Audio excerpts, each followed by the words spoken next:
সাইফুদ্দিনকে অনেকেই আমরা ভেবেছিলাম বিশ্বকাপ দলের শিওর শট, তিনি যাচ্ছেন, সেই জায়গায় একটা কোশ্চেন মার্ক চলে এসছে তার। এই যে আমরা জিম্বাবুয়ের বিপক্ষে সিরিজটা দেখলাম, সেখানে বিশেষ করে যেটা বারবার সামি বলছিলেন ইয়র্কার লেন্থের যে কাজটা, বা আমরা ব্লক হলে যে তিনি বল করছেন, ইয়র্কারে বল করার চেষ্টা করছেন, সেই জায়গায় ওইভাবে যে সাইফুদ্দিনের কাছে যে সার্ভিসটা পাওয়ার কথা ছিল দলে, সেটা পায়নি। সেই জন্য তিনি একটা কোশ্চেন মার্ক তৈরি করছেন সেই জায়গাটায়, এবং এই কারণে হয়তো বা কালকে যে দলটা ঘোষণা করা হবে সেখানে সাইফুদ্দিন নাও থাকতে পারেন, সেটাই বাস্তবতা। আমরা এখনও বলছি ঘোষণা হলে থাকতেও পারেন, কিন্তু আমাদের মানে যে বাস্তবতা বলছি সব কিছু মিলিয়ে নাও থাকতে পারেন। এখন সাইফুদ্দিন যদি বিশ্বকাপ দলে না থাকেন, এই 15তম জায়গাটায় কে আসবেন? মাথায় রাখতে হচ্ছে যে তাসকিনের ইনজুরি আছে। আমি সেটাই বলছিলাম যে তাসকিনের ইনজুরি আছে, সো এই জায়গাটায় তাসকিনকে যদি ইনকর্পোরেট করা না হয়, এখন আপনার হাতে কিন্তু অপশনও নাই, অপশন দুইটা, একটা হচ্ছে তানজিম সাকিব যিনি অলরেডি দলের সঙ্গে আছেন, আর একটা হচ্ছে হাসান মাহমুদ যিনি দলের সঙ্গে নাই ঠিক এই মুহূর্তে, বা এই যে 15-16 জনের স্কোয়াডটা দেয়া হয়েছিল লাস্ট জিম্বাবুয়ে সিরিজে থেকে সেটার মধ্যে নাই। এখন এটা মনে হয় সিলেক্টরদের জন্য চ্যালেঞ্জিং একটা জায়গা। স্ট্যাটিস্টিক্যালি তানজিম সাকিবের টি-20 স্ট্যাটিস্টিক্স খুব একটা সমৃদ্ধশালী না স্ট্যাটিস্টিক্যালি। সো আবার তার একটা ব্যাপার আছে, তার মধ্যে এফোর্ট দেওয়ার ব্যাপার আছে। তানজিমকে আমরা যারা কাছ থেকে দেখেছি, তানজিম সত্যিকারের অর্থে 110% এফোর্ট দিতে চায়, এবং ওই যে যেটা বলছে, আমরা যেটা নিয়ে কথা বলছিলাম যে অনেক প্লেয়াররাই আছেন যে হয়তো বা একটু সেফ থাকতে চান, ইনজুরি ম্যানেজমেন্ট করে খেলতে চান। তানজিমের ওই জায়গাটা হি ইজ 100% অন অলওয়েজ। হয়তো বা এখন পর্যন্ত তার ক্যারিয়ারে ওরকম বড় কোনো ইনজুরি ধাক্কা আসে নাই, যে কারণে তার মাথায় ওই শঙ্কাটাও তৈরি হয়নি। এটা কিন্তু একটা সাইকোলজিক্যাল থাকে, ভয় থাকবে। এটা একবার ড্রাইভ দিতে যে আপনি পড়ে গেছেন, ইনজুরিতে পড়ছেন, পরে আপনার বারবার এটা মনে হতেই হবে এইভাবে ড্রাইভ দিলে পড়ে গেলে আমার ইনজুরিতে পড়ার প্রবলেম থাকে। আমি একটা সাইকোলজিক্যাল ফ্যাক্টর বলি, কতদিন আগে আমার পা ভেঙেছিল, দর্শকরা জানে আমি দীর্ঘদিন যমুনার পর্দায় অনুপস্থিত ছিলাম।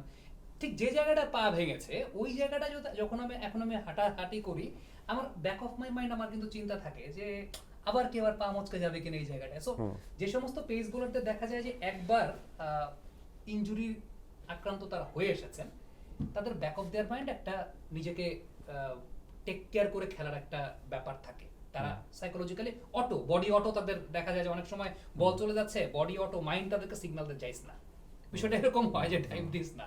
সো ফ্যাক্টরটা ওইরকম হতে পারে। তানজিম সাকিবের এখনো বড় ধরনের কোনো ঝামেলা হয় নাই তার ক্যারিয়ারে। একবার তিনি একটা ওই সাইড স্ট্রেন খেয়েছেন, বা তার ডিহাইড্রেশন জনিত কারণে একটা প্রবলেম হলো পবিত্র মাহে রমজানের সময়।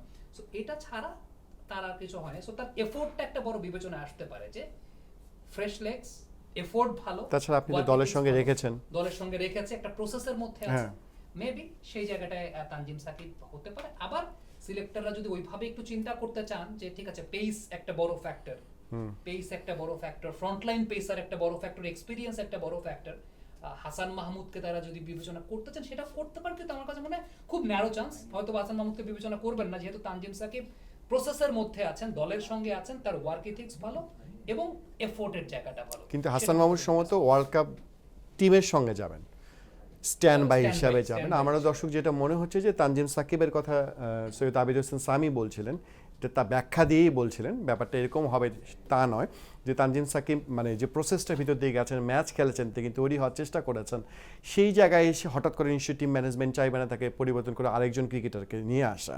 সেখানে হয়তো এই 15তম সদস্য, যেটা সাইফুদ্দিনের জায়গায় আমরা ভাবছিলাম, সেই জায়গায় হয়তো তানজিম সাকিবকেই দেখা যেতে পারে, সেরকম একটি মনে হচ্ছে। সেক্ষেত্রে যেহেতু তাসকিন ইনজুরিতে আছেন, তার ইনজুরিটা ভাবনাটা আছে, তিনি পুনর্বাসন প্রক্রিয়ার মধ্যে দিয়ে আসবেন, দলের সঙ্গে যুক্ত হবেন, তারপর কতটুকু পারবেন কি পারবেন না, সেক্ষেত্রে এক্সট্রা একজন পেসার নিয়ে যাওয়া হতে পারে, সেটা হতে পারেন হাসান মাহমুদ।